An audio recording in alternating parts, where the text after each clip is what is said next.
สวัสดีครับเหมยสงค่ะความสุขอยู่ที่การกินวันนี้เรามาแบบเมนูแปลกๆอันนี้เป็นตำหมักแตงนะตำแตงนั่นเองตำแตงกวาตำปูปลาละโอเคนะครับแล้วจะมีไข่ต้ม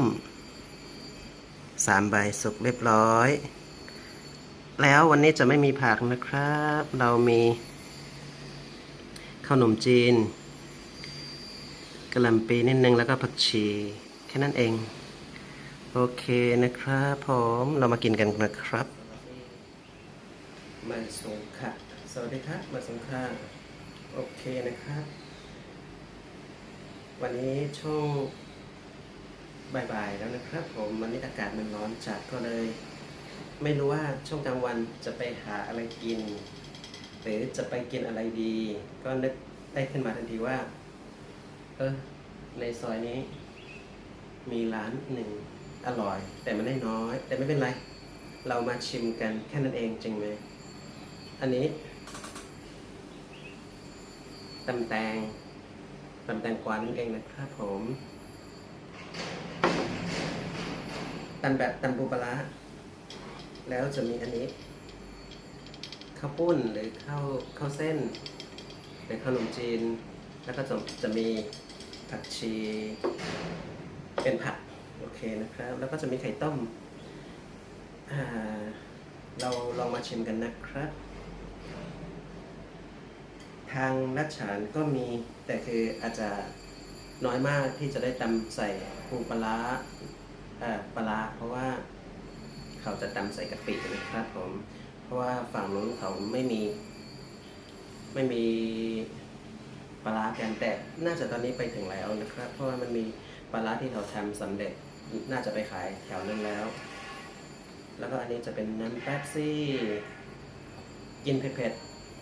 ๆตบด้วยน้ำแป๊บซี่โอเคเรามาชิมกันนะครับเอาเป็นว่าชิมแล้วกันจะว่ากินก็มันก็ไม่ได้เยอะขนาดนั้นนะครับ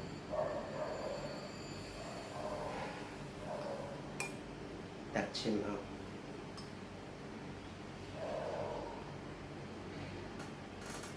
นี่นะครับว้าว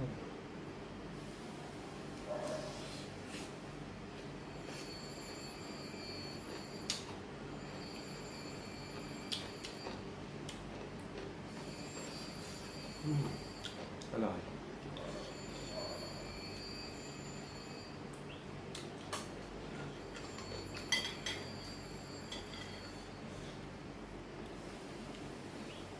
ผักชีหรือผักชีนั่นเอง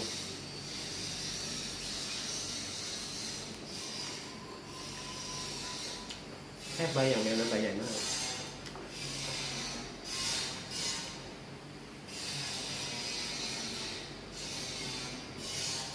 บอกเจ้าของร้านบอกว่าใส่ไม่เผ็ดนะพริกแค่3 เม็ด4 เม็ดก็ได้อย่างเงี้ยกินเผ็ดไม่ค่อยเป็นไม่ค่อยได้อะไม่ใช่ไม่ค่อยเป็น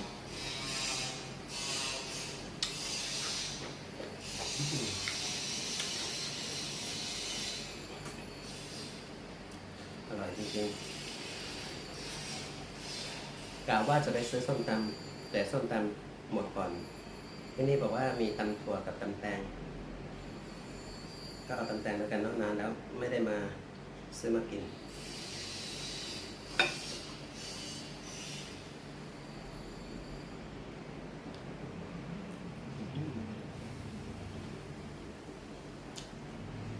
จริงๆเป็นของกินเล่น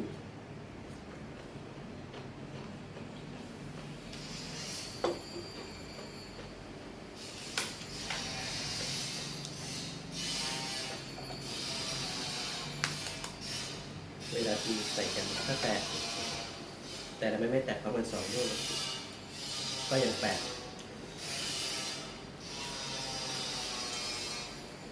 โอเคครับแล้วปอกทิ้งไว้ตรงนี้ก่อนนะครับ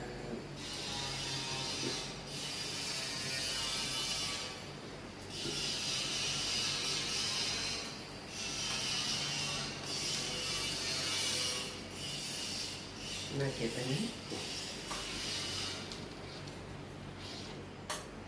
โอเคนะครับ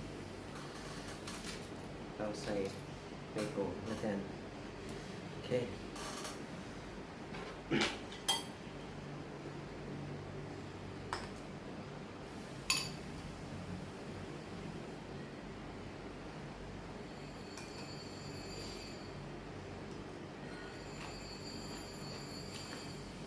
ไข่ต้ม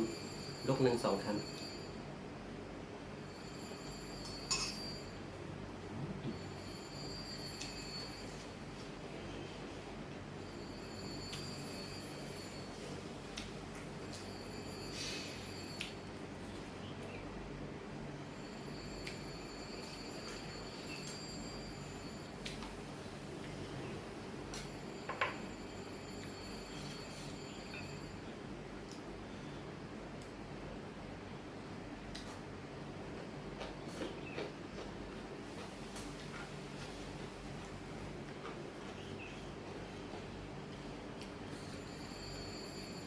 ผักชี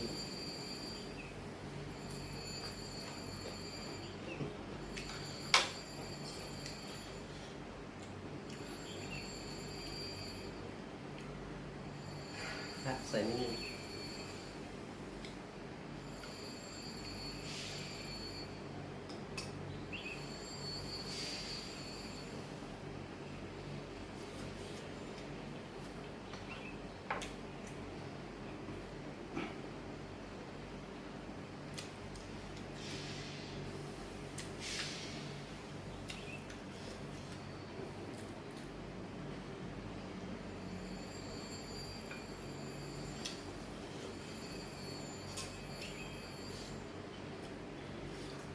สไปซี่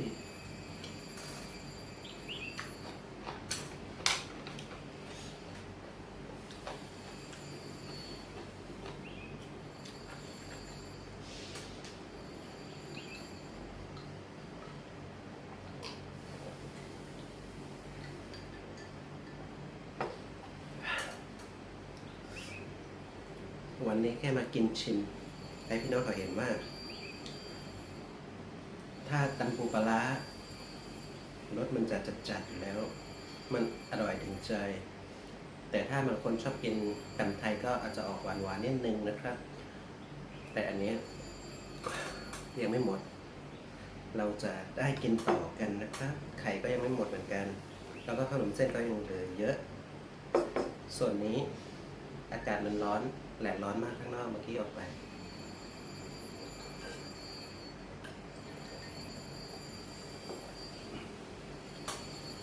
โอเคนะครับ ถ้าเวลาอยู่ห้องเฉยๆอยู่บ้านเฉยๆไม่รู้ว่าช่วงกลางวันจะไปหาอะไรกิน ผมแนะนำว่าส้มตำหรือตำแตงหรือตำถั่วพวกยำทั้งหลายได้หมด เพราะว่ามันจะคู่กับอากาศร้อนๆแบบนี้ เวลากินแล้ว มันจะแซ่บอย่างที่เขาว่าแซ่บมากนะครับผม แต่วันนี้ก็หนุ่มไทยใหญ่ก็ยังมากินอาหารพวกกลุ่มเผ็ดๆให้ผู้ชมได้เห็นกัน ถ้าชอบก็กดติดตามครับ แต่ถ้าไม่ชอบก็กดผ่านได้นะครับผมตามช่องผมได้ครับ ช่องผมชื่อว่าช anel ของผมชื่อว่าใจอูลาเชลนั่นเองเป็นคนที่จังหวัดลาเชลนั่นเองนะครับผมบ๊ายบายไปแล้วนะครับผมเดี๋ยวเจอกันคลิปใหม่นะครับสวัสดีครับเหมือนสงครามบ๊ายบาย